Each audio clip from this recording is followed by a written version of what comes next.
Cruella surprisingly didn't suck, but please do not tell the mouse I said so. That's it, that's my intro. Hi, I'm Amanda, you're watching Swell Entertainment, and I have adjusted my camera like 14 times, and for some reason it still looks wrong in the viewfinder, this layout. I know it's not usually like this. Things are weird. I don't know how to fix it, and I need to get this filmed, so we're just doing this. This is how it's going. Hi, we're talking about Cruella, the latest live-action cash grab from Disney. I was fully expecting it to be a nightmare and just be a horrible movie, because at the end of the day, do we really need an origin story for someone who wants to skin puppies for fashion? I don't think so. Do you? Overall, this movie can be summed up as surprisingly not horrible, but overall, did we need it? No. So before I jump in further into talking about Cruella, how it was bad, how it was good, and things that I was like, you could have had it. Let me first thank the sponsors for this video, Skillshare. Pandemic or no pandemic, I think there's always a time in your life where you feel like, hey, I want to learn something new. Skillshare is the way for creative and curious people to do that. Maybe you want to explore a new skill or maybe add on to an existing interest that you have, but Skillshare has a wide variety of classes to choose from. Whether you're just trying to fill up an extra gap in your time, fend off boredom, or develop a new skill, Skillshare has a variety of classes for you to choose from, and it's a great way for you to keep learning. Currently, I am taking a class on productivity for creatives. This lesson includes using the 20-second rule to lower the time it takes you to start doing the thing you want to be focusing on creatively, and how to create a daily writing routine as I'm trying to get back into writing more. The first 1,000 people to click the link in my description box will get a free trial of Skillshare Premium membership, and after that, it's only $10 a month. You know, since we're talking about Cruella, I thought, taking the extra step and doing some lipstick would be a good idea, but like, I have no idea how this is gonna last because I talk a lot, so we'll see. First and foremost, does this movie need to exist? No, but you can argue that no movies need to exist. Why are there no original ideas in Hollywood anymore? There are, they just get made and then no one goes and sees them, so big budget studios don't put money into them. So instead they put money into existing intellectual properties, and then we get movies like Cruella and other remakes of the like, because they at least know that at one point in time, this property, this character was in fact profitable, so therefore they're going to keep doing it. But I would like to at least do my part a little bit to prevent you from spending money to see Cruella and giving you this video, hopefully to stave off your interest until it's available for free on Disney Plus, where you will inevitably probably be giving either Disney money for Disney Plus, or you will be password sharing, which I always encourage. So I did go see Cruella in theaters mainly because I have AMC A-List and they just restarted it again, and so that gives me 3 free movies a week. So I just use this as one of my free movies, and so I only had to pay like $5 for the parking structure out here in LA, and that's cheaper than the $30 for Premier Access that Disney Plus was offering, on top of the $6.99 membership rate for Disney Plus. I don't know how Disney thinks they can keep getting away with the Premier Access thing. I don't know how that's still profitable for them, but I mean, even maybe it is if even 4,000 people do it, because someone's gonna. I was fully expecting Cruella to be a train wreck, to the point that I talked about it in an episode of Mike, and Oscar podcast, Down the Well with Swell, and I talked about how one of the movies that I was fairly certain was going to be horrible this year was Cruella. I was wrong, okay? Cruella was not horrible. Was it perfect? God, no. But I mean, it's also meant for children, so I can suspend my disbelief a little bit, but also certain things I was just like, why? So the origin story of Cruella, that's the whole point of this movie, is what led to this fashion designer wanting to become a puppy murderer. The movie starts with young Cruella being born, and apparently the split dye was a natural birth defect thing, but they just never explain. And her mom tries to raise her well, but she's always also has a devious side to her, and then she gets kicked out of school. And side note, I don't know what the plan was with the school scene, because it was kind of sort of meant to be oh, Cruella is this rebel, this crazy child that can't be contained, but they also show her routinely being bullied. And so like everything that she does, it could be argued it was in self-defense or in retaliation, which if anything, it just paints her as like someone who doesn't know how to pick battles. Like it doesn't really pit her as like this psycho character. They're going to London and her and her mom are talking and her mom is like, I have to stop and visit someone first. She takes off her necklace as they get to like this big mansion and gives it to Cruella to wear. Or sorry, Estella. She's not Cruella yet. And there's also comments that are made where she's like, okay, you're gonna put Cruella in a box and lock her away. Like mellow down.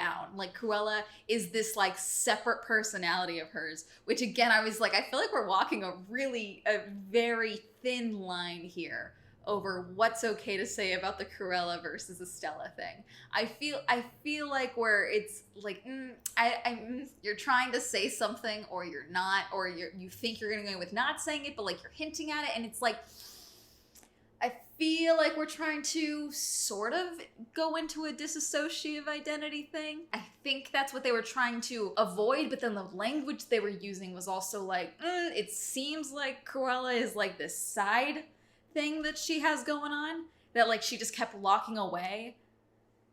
Seems a little like could have been planned better. Anyway, but her mom is like, okay, wait here, and then goes to talk to this person. Cruella is just so excited to see all the fashion of this party that's going on in this mansion, so she sneaks inside. Someone catches her, sees her hair, and puts a hat on her head. And then these Dalmatians that are there see Cruella and go after Cruella, or Estella. Sorry, I'm gonna keep doing that. And so she's like running with her dog, because she has a pet dog at the same time. She turns, the dogs jump over her, and the dogs run into her mother and push her mother off a cliff.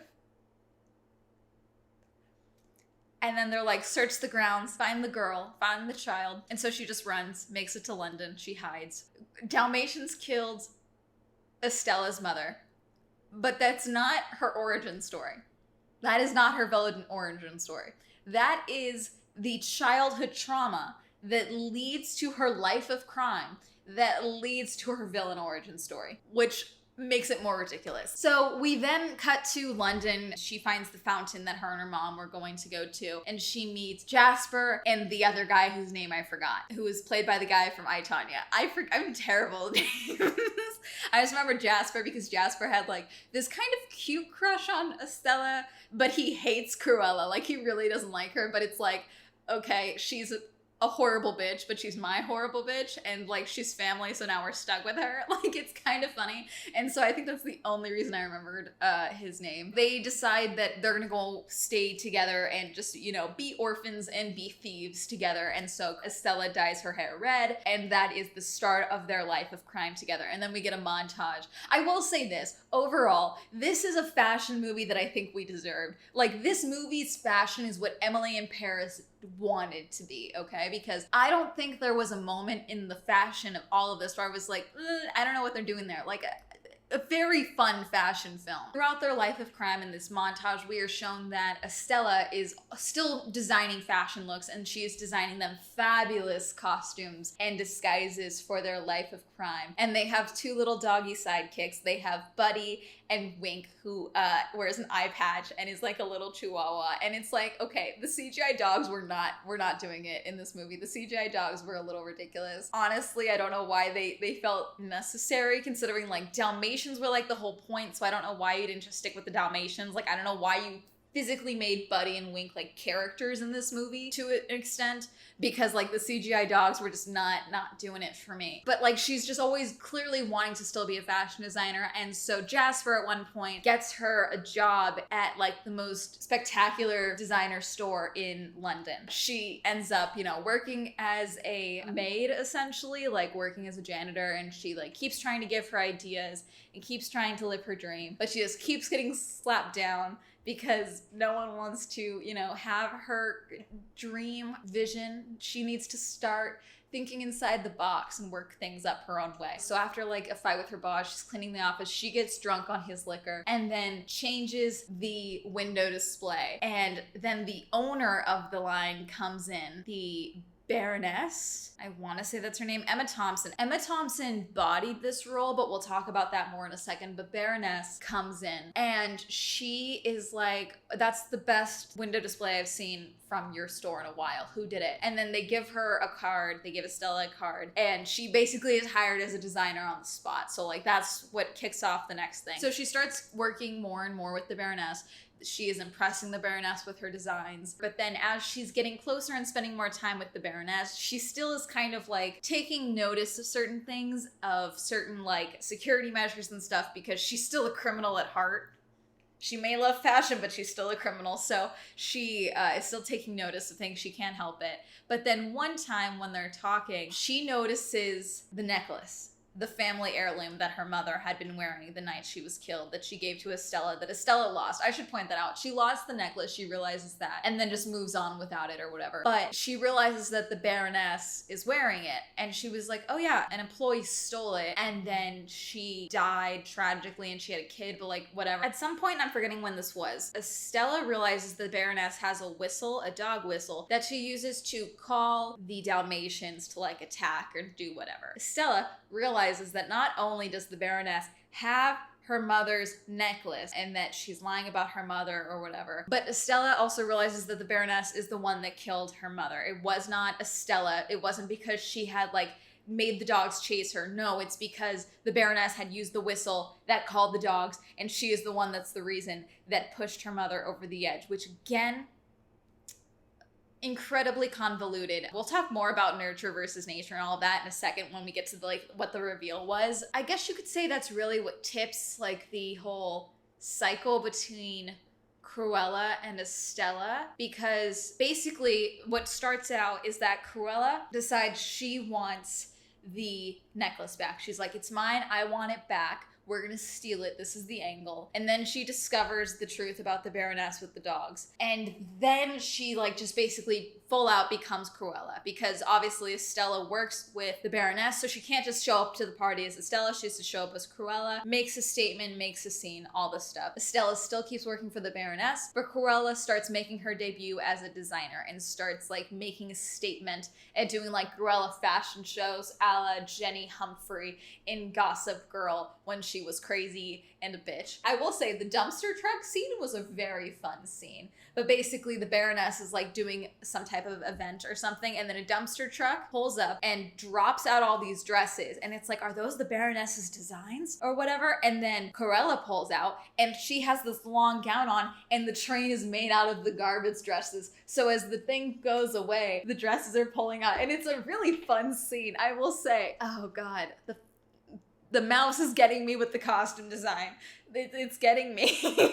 Anita Darling is here as well, and Anita is now kind of a journalist, and so she is now childhood friends with Cruella, Estella, and starts kind of being the reason that Cruella's name becomes so prolific, because she is covering her essentially in the newspaper and stuff, and like highlighting her feud with the Baroness. So bit by bit, this kind of keeps unfolding, and the Baroness is like, okay, is it Estella? Is it not?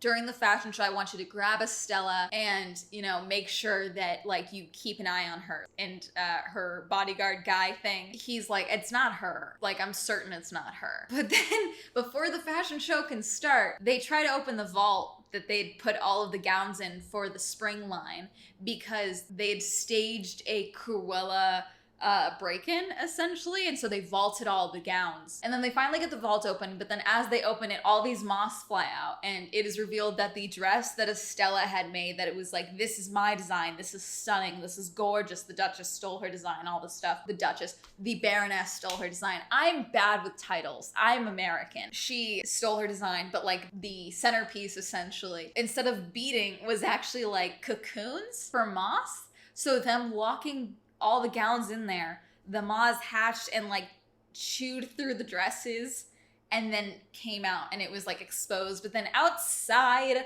Cruella is, you know, doing a guerrilla fashion show with all of the same people that were going to be in the Baroness's fashion show. So she's got all of the top names for the London Fashion Week industry, whatever, and they come outside, and it's just this really cool scene, and it's wonderful, and Jasper's playing guitar for some reason.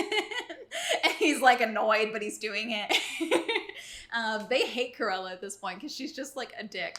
And it's like, hey, can we have Estelle back, please? Can we have Estella back now? She goes on the run. The cops show up. As one does, she hides. Jasper and the other guy get picked up by the Baroness and her henchmen. And so when Cruella comes in, like ready to celebrate, the Baroness is there. And it's like, oh yeah, no, we know it's you, Estella. Like, you had such promise. And she's like, you killed my mother. And the Baroness, oh God, like, you need to be more specific. I've killed a lot of people. Like, I'm telling you, Emma Thompson did so good in this role. I'm not even kidding. Like, she is like the comic book version of Meryl Streep's character from The Devil Wears Prada, which when I describe it sounds ridiculous, and it could easily be bad in how cartoonish it was, but she took it so seriously and just embodied it so well that it was just the perfect character. And it was just like, oh my God, just the better character. Like, I was rooting for her over Estella. I was like, I don't care about Estella at this point, because like the Baroness is a bad bitch.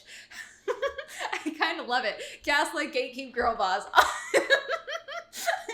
Which is overall the theme of this movie. So it's just kind of exposed that like, yeah, no, your buddies are going to be arrested for what? Vandalism? No, for your murder. We're gonna throw in your charred corpse, by the way. We're gonna kill you and have your buddies go to jail for it. So it just takes care of all of you in one fell swoop. My esteemed colleague, Cruella, you know, just gone in a blaze of glory. There were multiple times in this movie where I was like, you could have picked a better line, considering how much of this movie, and the trailer especially, I commented on this when the trailer first dropped. They really tried to squeeze in as many Hot Topic t-shirt sayings as they could into this movie. And so I think that's why there were certain bits where like I was pissed off that they didn't choose different words. Okay, I'm cutting out a very big portion. When Estella realizes that the Baroness killed her mother and she's trying to get the necklace back, what ends up happening is that one of the Dalmatians swallows the necklace. So she's like, I want the necklace back. We're gonna kidnap the Dalmatians and we're gonna wait for the necklace to come out the other end of one of the Dalmatians. So she kidnaps all three of the Dalmatians. And then for the Gorilla fashion show, the one where she like, you know, draws the Baroness's crowds out, she shows up wearing a Dalmatian print coat, okay?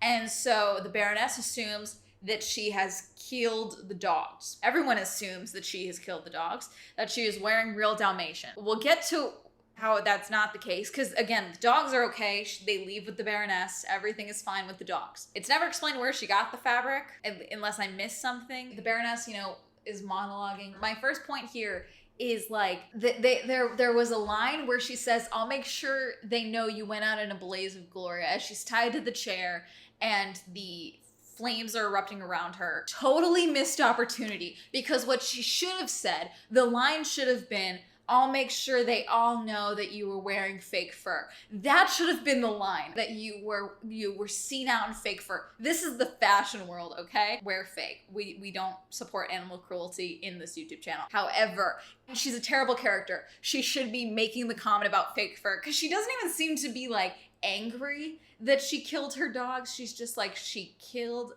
my dogs and made a coat. Like, she doesn't even seem angry. It's just like, this bitch did this. Like, it's like, she's not even upset. She's not hurt. So again, it's like the fake fur comment would just be like you know, like it would just be such a good poke. But no, I'll make sure they know you went out in a blaze of glory. No. Should have been a comment about her wearing fake fur on the runway. That's what that should have been, especially for the time and the fashion world. Cruella is saved by the bodyguard guy that she thought was working with the Duchess. And it is revealed to Estella. And again, she's flip-flopping between Cruella and Estella at this point. Is it a character she's playing, or is it something she doesn't have control over? Is she just taking her humanity out and putting it in a box like she was with Cruella? Is that what the metaphor is? She is revealed that the Baroness is Estella's real mother. She did not want a child, and so the Baron gave the Baroness the necklace, and then when he was away, she had the baby and then told the bodyguard to take care of it. However, he could not deign to hurt the child, so he gave the child to the kindest woman who he had ever met, who worked at the estate. So the employee, which then became Estella's mother, whose name I'm forgetting. And then the necklace, I'm trying to remember where the necklace came in. I'm assuming she stole it or like was given the necklace. I'm missing the point. I'm sure it was explained in the movie. I'm just missing it. But basically the necklace, you take off the pendant and it gives a key. The key opens up a box that has Estella's birth certificate in it, proving that the Baron is her rightful father, and therefore everything that the Baroness has since the Baron died goes to Estella. So now there's a new convoluted plan to get Jasper and the other guy out of jail.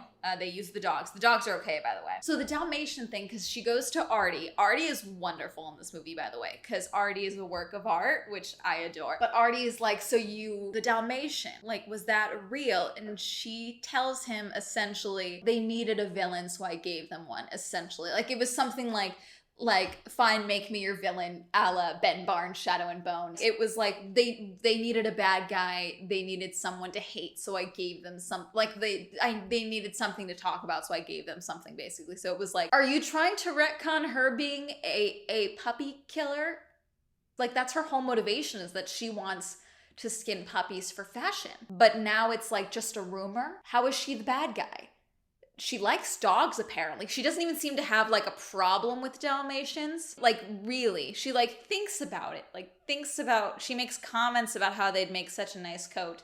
But like, I'm just kidding. Like, it's, are we trying to redeem canonly the puppy killer? Is that what's happening here? They have this whole convoluted plan that for the ball for the Baroness, they're going to send every guest the same dress and a wig like Cruella's hair. So it's like, oh, she's alive and you can't find her. She's like hiding in plain sight, basically. And so then she puts on the wig, the Estella wig. She draws the Baroness outside because Estella has the chain for the dog whistle and calls the dogs out to her and is like, attack. And instead they just like come and sit with her because, again, she's been spending time with the dogs. She doesn't seem to hate them whatsoever. They're like her buddies now. I swear to God. So long story short, they like have a back and forth. The Baroness is like, I have always looked for my equal, and that is you. It's like, you wanted me dead. And it's clearly all a ploy. But basically they draw all the crowd outside and basically trick the Baroness into pushing Estella off the cliff like her mother was pushed by the Dalmatians, except the Baroness definitely does it this time. Estella is dead now. The Baroness is arrested. However, before Estella died, she transferred all of her earthly possessions to one Cruella de Vil. I swear to God. So everything that the Baroness had is now Cruella's, and the Baroness obviously is like, how can you not see that Cruella and Estella are the same? Anyway, that's the end of the movie. Is Cruella and the now bodyguard who now works for her, and then Jasper and the other guy, and then the dogs, and then the Dalmatians as well. And one of them comments like, is so-and-so looking a bit pudgy to you? He's talking about the Dalmatian. The Dalmatian is pregnant. I'm assuming with 101 puppies. That's the end of the movie. Okay, things I have to talk about. So throughout the movie, Estella routinely goes back to the fountain that her and her mother had talked about before her mother was killed, and like talks to the fountain like she's talking with her mother. But when Estella finds out the truth about her mother, she goes and talks to the fountain and basically has like this moment where she's like, I need to be Cruella. Like, you tried to save me, you tried to be kind and nurturing, but like, I was always going to be like her, except better. Which, side note, she shouldn't have said better. She should have said, I'm worse. Because again, no, I'm not her. I'm better. No, I'm worse. That's the natural, Again, I'm getting into semantics, but I mean, I guess this movie was trying to push the whole nature over nurture argument, because it's like, oh, okay, Cruella, Estella was always going to end up being Cruella because the Baroness was always her mother, and the Baroness is also cruel as hell and a bitch and fashionable. Like, she's a designer. That was always something that was going to be her. It didn't matter that her mom tried to, raise her well. She was born brilliant, born mad, and a little bit bad. Like, that was always going to be who she was. She was always destined to become Cruella. However, throughout the movie, there was like multiple things that had to happen that like just what kind of goes against the whole nature versus nurture thing. I mean, technically it goes with the nature, because like obviously she watches her mother get killed by Dalmatians. Dalmatians she doesn't have a problem with. She doesn't have a problem with dogs in general, which I disagree. I think she should have had a fear of dogs the entire time. I think that would have been better. Or like a disdain for dogs. It would have made me easier to dislike her, but I don't think they wanted me to dislike her. I think they wanted me to like her, so whatever. Life of crime, living on the streets with two dudes that she met, all homeless. And that's circumstance. Those are literally the first two boys that she meets when she wakes up, and then she runs from the cops with them. It's literally just circumstance. So I mean, it like could have gone either way there. But also it's like, I don't know why it's she blames herself for her mother dying. However, she never seems to blame her desire and her love of fashion for her mother dying. So like she never has like that question. Like she blames herself, but like she still loves fashion, so she's gonna keep doing it. Like I feel like there would be more animosity over fashion at that time. Like I feel like that would have made more sense to me. But I mean, again, I'm going in circles. Anyway, the movie is not as horrible as it could have been. Emma Thompson this was her movie. I'm sorry. Sorry, Emma Stone. The Cruella accent is ridiculous, but I mean, again, that's the character. It was always going to be ridiculous. Anita was good. I would have liked to have seen more of her. But again, the Baroness really ran this movie. She was this movie. Cruella almost, I was like annoyed with like all of her choices and all of her planning. Cruella as a movie, surprisingly not bad. As a villain origin story, bad. And that's probably where I'm gonna end this, because I'm sure this video is gonna be way too long and convoluted, but I mean, so is the plot of this movie. That's gonna be it. Did you see Cruella? Are you going to avoid seeing Cruella in lieu of watching this video? If you did see Cruella, do you think that Emma Thompson bodied this movie? If so, let me know. Comment down below. Shout out to my patrons. Thank you so much for supporting me on Patreon. If you'd also like to support me on Patreon, that'll be listed down below. If you'd like to follow me on all my social media, that'll be all up here. And that's gonna be it. Have a lovely day. Go ahead and check out Swell Entertainment merch down below. Goodbye.